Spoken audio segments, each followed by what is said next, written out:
Hey there, and welcome to today's episode of pianoTV. I'm Allysia, your host, and I'm going to be answering 5 questions. Sometimes I like to deep dive a topic, but I do get a lot of questions from you guys, way too many to answer. So I figured I'd just batch them together. I actually did a whole bunch of Q&A videos way back in the day. So this is going to be harkening back to that a little bit.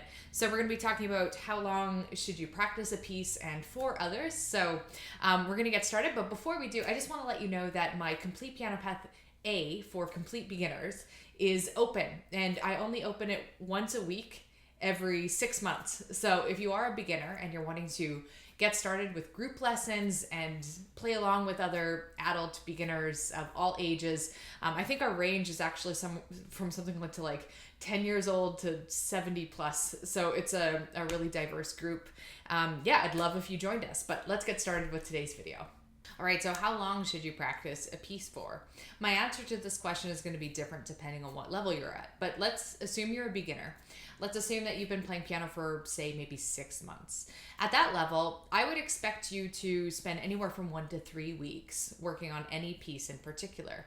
And of course, this isn't one at a time. This is overlapping. So usually at this level, depending on if you're using a method book or not, I recommend learning one piece a week, picking up one brand new piece a week, and then working on that piece for 1 to 3 weeks. But the next week, you start a new piece, even if you're still working on a piece from a previous week. So if all of your pieces take somewhere between 1 to 3 weeks to learn, that means at any given time, you're overlapping 1 to 3 pieces. So that's very manageable. It's a super manageable workload. If you're trying to overlap pieces and some of them are taking 4 or 5 weeks and beyond, then all of a sudden you're juggling 4 or 5 pieces and beyond at any one given week at different stages. And I think that can get a little bit unmanageable depending on what your goals are.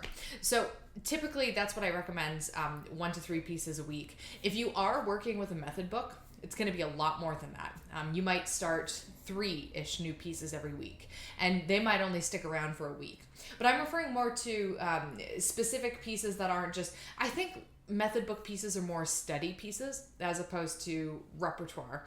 And by that, I just mean that they're useful to learn and play around with, but they're not the kind of pieces that take as much time, focus, and commitment to really to wrap your head around. Whereas, like how I teach with Complete Piano Path, I'll give one piece per week as an assignment, and these pieces are maybe a little bit more complex overall than method book pieces.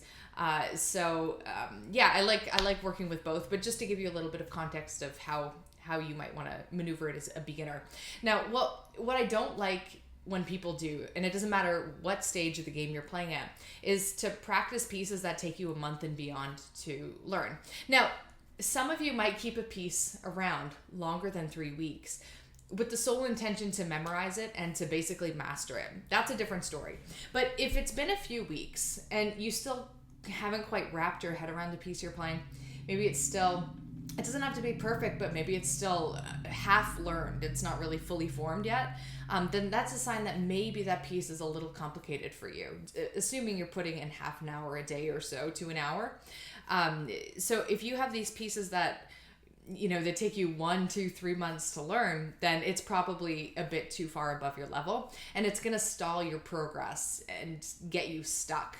Now, if you're at an intermediate level, you are, the numbers are going to change a little bit. So at an intermediate level, let's say grade 3, maybe you've been playing for a few years, that 1 to 3 weeks per piece might look something more like 2 to 4 weeks per piece. Again, I wouldn't really want to see you working on any individual piece longer than a month, unless you were polishing it for your own repertoire purposes or for an exam or something like that. And then again, even at the 1 month mark, you already know how to play it really well. It just, at that point, you're just fine tuning it and memorizing it or something like that. One thing that's fun to do, especially at an intermediate level, is to pick up a project piece. So a piece that's more difficult than your level. If you're grade 3, maybe a progress piece would be grade 5. And that might take you 2 or 3 months to get pretty good at. But just for context, I usually only assign a piece like that once in an entire year. And a lot of people, I think, will just do that in general. Those will be the only pieces they learn. It's way more effective. And I say this all the time. You guys are probably sick of it. But it's way more effective to learn pieces that are at or slightly below your level. With the odd piece that stretches you out of your comfort zone a little bit, then the reverse. You're just going to make more progress if your pieces take 2 to 4 weeks to learn, as opposed to 2 to 3 months to learn.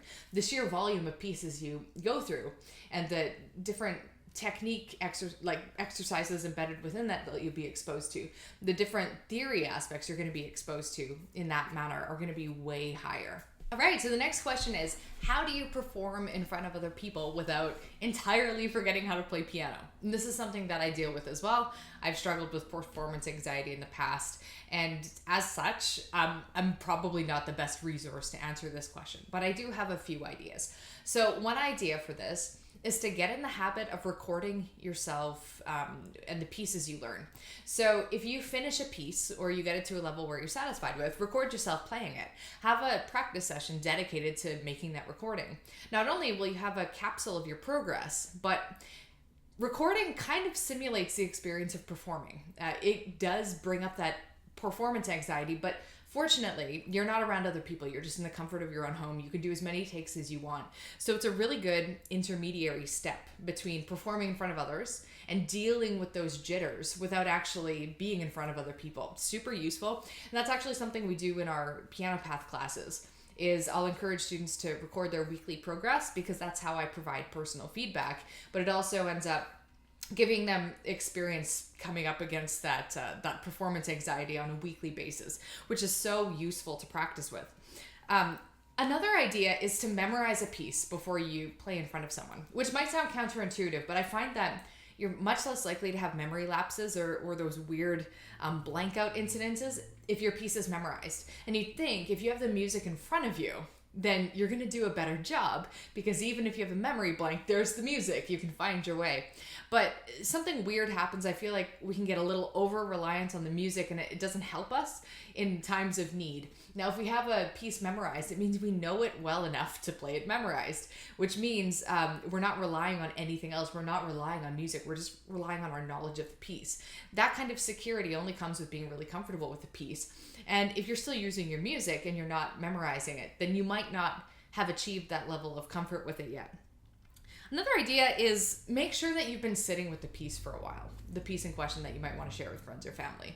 If you just learned it this week, it might not be the best candidate because it hasn't had a chance to marinate. There's some process that happens as you sit with a piece of music. The longer you sit with it, the more comfortable you get with it. And often in that first week, you're just not going to hit that comfort level. Maybe after a month or so would be the right time, or even beyond, to share a particular piece with people.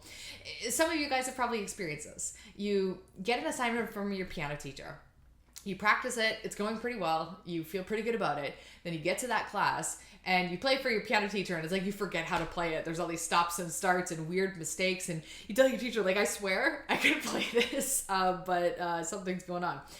That's just because it hasn't sat in your brain very long. It hasn't had a chance to work its way into your long-term memory. It's still very fresh. So that would be one recommendation. And then finally, make sure the piece in question that you want to perform for people is fairly easy. Oftentimes we want to go to the crazy, complex, impressive piece to learn to show people. But a simpler piece and a great performance is going to be a lot better, and it'll boost your confidence a lot more than trying to pull off a really difficult piece and then having the performance fall apart. Do something that's well within your grasp if you're going to be sharing with others. I think that makes a huge difference as well. And that's just a few ideas on how to deal with performance and just being able to perform more effectively, even if it's just in front of friends or family. The next question is, how do I strengthen my fourth finger? Strap on some weights and get to lifting. Not really. In all seriousness, a lot of students struggle with hand independence, especially with those fourth and fifth fingers. These fingers just, especially in the left hand, just aren't very adept. And experience in playing more will help you develop a little bit more nimbleness in these fingers, but they're never ever going to be strong the way the inner fingers are strong. So like your 3, 2, 1 are by far going to be your superior fingers forever. I don't think there's much you can do. I don't think your fourth finger is ever going to be at the level of your second finger, for example. So the main thing that's going to help you then is not with doing drills with finger 5 and 4. It's going to be playing around with wrist tilting. So wrist rotation is something that's going to be your best friend in this. I have done a video on that in the past. But basically, when you're playing fingers 5 and 3 in the left hand, you could hold your hand straight and press 5, 4, 3, 2, 1, 2, 3, 4, 5 with no wrist tilting. And you can do it and you can generate all the sound from your fingers. But what makes your life so much easier is if you're playing that pinky, your wrist slightly tilts to the left. When you're playing that finger 4, your wrist is slightly tilted to the rest so that your wrist ends up forming sort of like an arc. So watch the way I'm tilting. So I'm tilted left, getting closer to center, and I'm tilting just a little bit right. And by tilting into those fingers, instead of pressing those fingers, da, da, da, like that, I'm more like not really moving my fingers very much. I'm generating all the momentum from my arm just by tilting my wrist. So I'm going to let my fingers go limp and show you just how this wrist rotation works.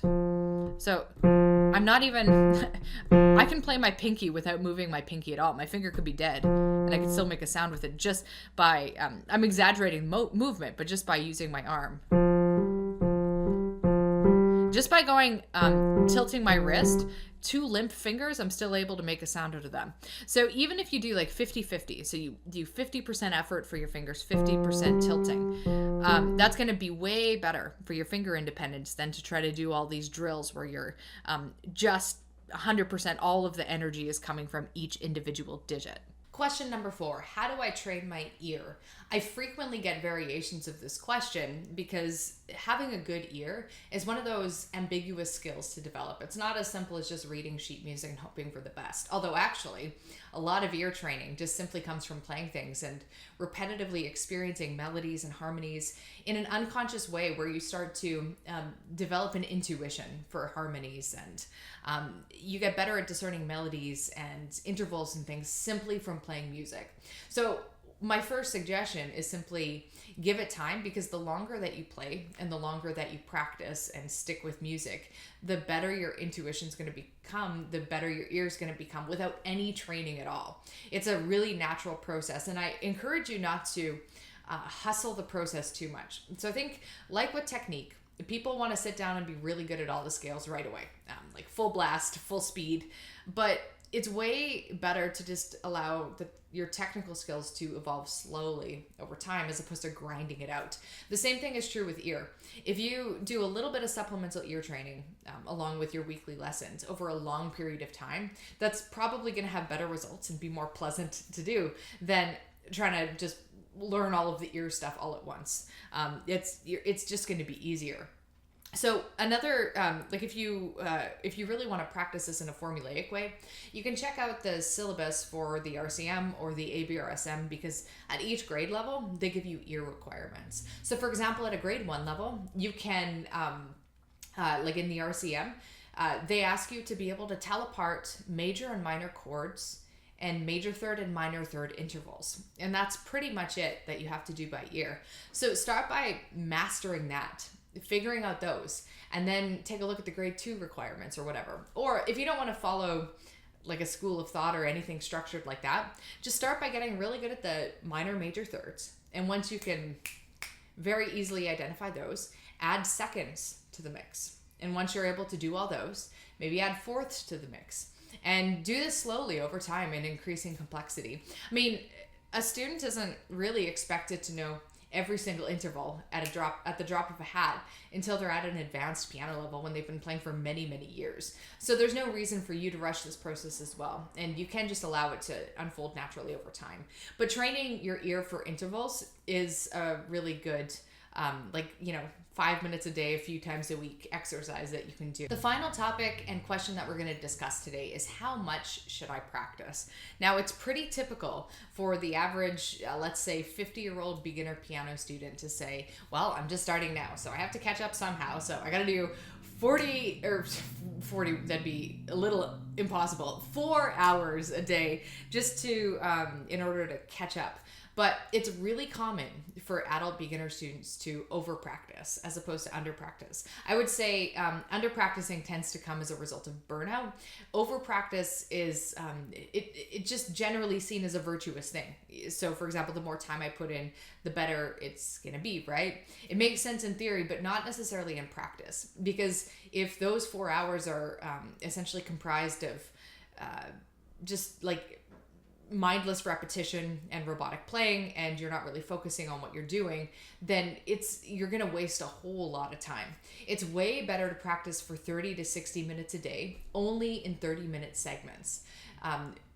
The advanced students, so someone who's at an intermediate or advanced level, or someone with really good time management skills, really good focus skills, can do a little bit more than that. But you really want to watch out for practicing piano is so resource intensive, and it should be. It takes a lot of thought and concentration and focus, and a lot of us just don't have that kind of focus. We haven't built those skills. So sometimes, if you're having a half an hour practice session and you find your mind wandering even a little bit, it means you're not fully in the game. And if you want to make the most of your practice time, you need to be fully in the game. So the ways that you can do that: limit your sessions to 30 minutes. And within that 30 minutes, I would have a clear intention for what you're doing, even in 10-minute segments. So for example, say you're working on a piece and you're giving yourself 20 minutes to work on that piece. I would think about, okay, the first 5 minutes I'm going to spend reviewing the first 3 lines, because I already kind of have a grip on those. Then the next 10 minutes, I'm going to work on the 4th line in 2-bar increments. And then in the final 5 minutes, I'm going to try to play everything at the same tempo with a metronome. So I have a clear aim for how I'm distributing that 20 minutes. I'm not just sitting down to practice randomly. This makes your practice so much tighter and so much more effective. So in terms of how much to practice, probably less is better. Less is more. Get really good at having strong, focused half-an-hour sessions, and maybe you have them once or twice a day.